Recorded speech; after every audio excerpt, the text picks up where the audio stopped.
Hello, viewers. My name is Pamela Senyonga. I'm so honored. My guest tonight is Dr. Nataliey Bitature. Beautiful, intelligent. She's the Chief of Staff Simba Group and also performance coach for African women. Nice to meet you. Thanks, Pamela. Nice to be here. Yeah. Briefly, the people would like to know who is Dr. Nataliey Bitature. Sure. Yeah. So I am the Chief of Staff of Simba Group of Companies. Simba Group is my family's business that has been operational in East Africa for the last 25 years. We work across hospitality. 25 years. Yeah. Oh my God. So we work in different industries like hospitality with the hotels where we are, real estate, telecom, energy, bits of media, education, agriculture. So we cover a lot of different sectors. How do you manage to cover all? The real estate, the Simba group of company. I see there are many businesses. We have a lot of teams, a lot of companies, lots of good staff. Can't do things alone. Yeah. Okay. Briefly, can you give us your biography briefly? Sure. So from an educational perspective, I studied education and business management in my undergrad, and my master's is in social entrepreneurship, and I was awarded an honorary PhD in innovation for my work with Musana Cards. Wow. So I've always worked in and out of my family businesses since I was very young. At what age? When did you start business? I don't know what particular age, but we'd always go along to work with my parents because they worked together. So it was different construction sites. There was a video shop called Blitz. We've had Simba Telecom shops for more than 20 years now. So I remember working in the shop, selling phones, working in the stores, organizing things, counting stuff. So you kind of learn as you go, and attending board meetings from the time I was about 16. Okay. So that you understand and you can ask questions, you interact with different managers, see what the working world is really like. And so it gave me a really good insight to what it's like to work in businesses and organizations from when I was younger. So when I finished university, it was easy to start my own business and try to learn for myself how to do it. What are some of your business besides your father's businesses? So I have a company called Hardworking Women, which is a women's platform that provides opportunities and knowledge to young women in Africa who want to have different ways to earn money. So we work with entrepreneurs, we work with career women, the students who want more information. We have monthly meetups, we have dinners, we have workshops, we show different opportunities for scholarships, for jobs, for grants, different things in the different communities. So we have different groups for Kampala, for Jinja, for Mbarara, for Dubai, where women can discuss these things and come together and move forward. So it's not all about Africa, because you've talked about also Dubai. Yes, true. We do work with African women in Dubai. So it's all tied together. So there's women in the diaspora who work in Dubai, but we provide them with different workshops, introduce them to guest speakers, so they have networking events in Dubai so that they can interact with each other and also to grow their own community there so they advance their careers and businesses. Now, about your company, what are some of the success you've come out with? So one of my personal companies that I'm proud of is called Musana Cards, where we work with Rolex vendors. Musana builds the Rolex cart for the vendor with a solar panel on the top, and we also provide training for the vendors in hygiene and sanitation, marketing, customer service, so that they can feel more upgraded in how they are delivering their businesses. That has been a really interesting project over the last 6-7 years, where we've worked with more than 100 street food vendors in Uganda. We've outsourced the designs to different communities in India and across the other countries in Africa. So Musana helped me learn a lot about what's possible in the startup world and with innovation. And I think it's been a really good journey for me and the team, and also, of course, all our vendors. Since you're a woman, how do you find business? I think people underlook women. Yeah, most sectors, especially in Africa, still where women are underrepresented and undervalued. So that's why a lot of my work is focused on empowering women through education and opportunities. Because once you give a woman access, they are very capable. So we're able to deliver. We're not able to keep up with men in the office or deliver in the same terms of work. So I think that's something that we all have to work on, those of us who are already in the workforce, to open those doors for young women, give them a chance, and even older women, more mature women, after they've had children who are ready to come back to the workforce. A lot of our managers in Simba Group are women over 50, because now they're very confident, they're very organized, they have experience, and they can be very good leaders. Do you work with the people who are in urban areas or both urban and rural? Both urban and rural, depending on what company and how we interact. For example, Simba Telecom, we have shops across Kampala and across the whole western region. Kabale, Ntungamo, Bushenyi, Liantonde. So the shops go all along there. And with Save the Children also, we work a lot up country in the rural communities, in refugee camps. So I feel like I travel up country quite a bit for work events as well. Okay. What are some of the challenges you face and the solution to the challenges? The problems and the solutions. I feel like it's always a challenge working across different stakeholders. So a lot of projects you have to work with your own teams, with partners, with government organizations. You have to make sure you're working with regulation. And so it can be slow. For me, I find that challenging because I want everything to move as fast as possible. Let's go where we're going. But I've also learned along the way, it's important to have buy-in from the different stakeholders in whatever you're doing.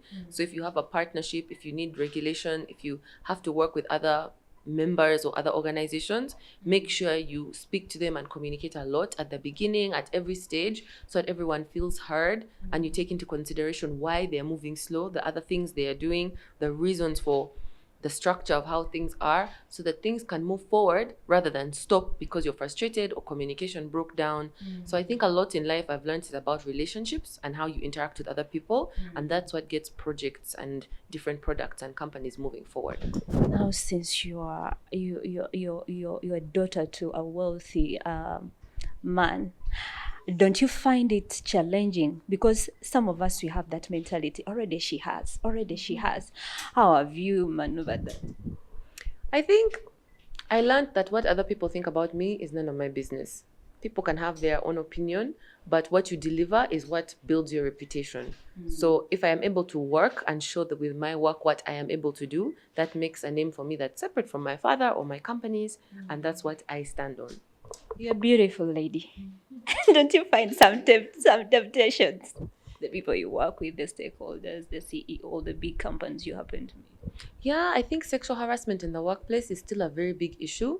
I don't think we have enough sensitization about what's appropriate and not appropriate, because how a person looks has nothing to do with their work or how you should interact with them.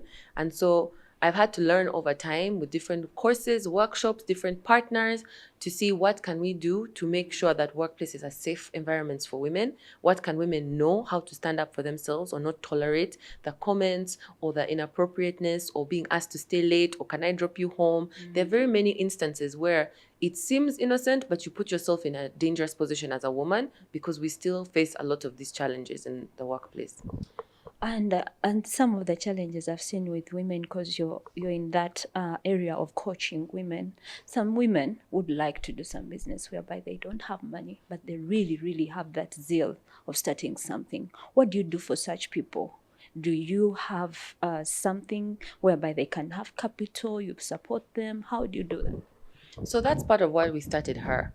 I think a lot of times people think they can't start a business because of capital. But even if you give them the capital, first they need to have research, they need to have experience, they need to know what they're doing. So I always encourage women to first try it, learn about it, understand the industry you're trying to get into before you spend all your money that you've saved getting stock of something that you've never sold and you don't know your competitors, you don't know the suppliers.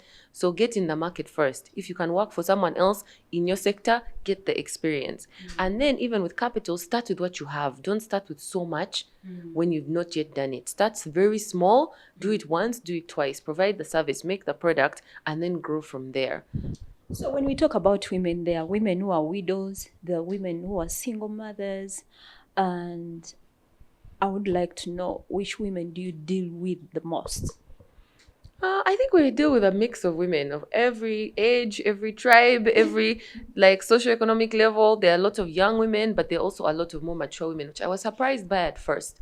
I remember in the first few months of her, I would see women who are older than me, and I was like, oh, they want to listen to me, because I used to do all the teaching myself. And they benefited, and they were a great asset to the community because they could also teach the younger ones things that I couldn't help them with, things that I didn't know or have experience with. So I think that's the beauty of having community, because you get a mixture of different experiences and opinions, and then we all learn together. You talked about communication. You know, when you go deep down in the villages, Some people happen to lose networks. How do you do that? How do you manage? Because there are people whereby they don't have even phones. Do you know that? They don't have phones. So how do you do that? I've visited several women's groups, I think in Kasese and in Ramanja, where I can see what you're talking about. And I remember visiting a savings group, and they would save 1,000 shillings per week as the women in that community. Most of them, I'd say, were like between 19 and 40, and they had children. So you're in this meeting and they're all carrying babies, and of course their baby is their priority. So now they're trying to learn about savings so that they can save for a phone, then they can save for a goat, so that they can start to have something that's going to bring them income. Because I think once a woman becomes a mother, she also starts to think of her child's future, not just hers. And we've had a lot of good sensitization about the value of education. So I think women know that they should be doing something, and they've experienced enough that we have now realized we don't need to rely on men. We have to be part of the community and the family, but you can do something for yourself. So that's why I'm saying you have to use also your time and your energy. Can you work in someone's shop? Can you work for someone's business so that you learn something? Can you learn something online? The ones with phones, everyone has TikTok or Facebook. There's so much information that's useful, not just for fun, that you can learn and then implement in your community. But there are some villages. I mean, there are some people whereby they don't have smartphones. They still have, what should I call it? They still have the first one. Should I say the katochi? So you have to think also about them. But we are having a lot of women. I've met some women, but not in this area of business. Most of them whom I've met, they are so much in church. But this is one thing I've come to realize, that we happen to meet some single, not even single, big women, whereby they come from wealthy family. They're like, my mom will work for me, my dad will work for me, everything is there. What advice would you like to give to those people? Because now your father is wealthy, but you're also active, that you have to lay the legacy like he did. I think every person has their own life to live. You can't sit on someone else's achievements and what they've done. Because also the pursuit of happiness is part of human satisfaction, to feel like you're making progress, you're growing, you're learning. So I think it's also a disadvantage to just sit and let things happen around you. You don't have agency. And I think that's a very important thing, especially for women, to learn and to feel that ability to make decisions for yourself. Even if someone is giving you the money, you decide what you want to do with your day, with your money, with your time, with your energy. Learn something, have a project, even if it's a charitable project, even if it's something for your kids' school or for your family's business, so that you're also active, your brain is engaged, you also feel a sense of value and worth as a person. You're giving something, you're serving your community, you're growing as a person. You can see in 1 year, in 2 years, in 5 years, wow, I've changed, I've learned so much, I've grown in this area. And I think it's unfortunate when we deny ourselves those opportunities. Let's take a break. We shall be back.